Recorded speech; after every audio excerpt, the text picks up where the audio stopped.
何永賢師傅啦，咁佢係嚟自河南省嘅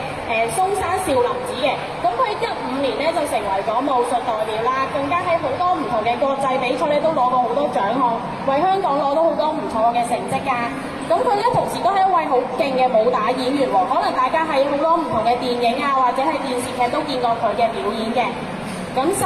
接下嚟啦，我哋幫我介紹歐師傅啦。咁佢咧係香港技擊運動總會嘅註冊教練同埋裁判啦。咁佢咧亦都喺好多唔同嘅大型武術比賽入邊咧攞到好多唔同嘅獎啦。佢更加咧對於詠春拳咧都有好大嘅貢獻啦，咁深受佢嘅學生同埋家長嘅歡迎嘅。最後啦，我哋介紹陳達夫師傅啦，咁佢亦都係技擊運動總會嘅總教練啦，咁佢亦都喺世界詠春傳統嘅黐手咧係攞過銅獎，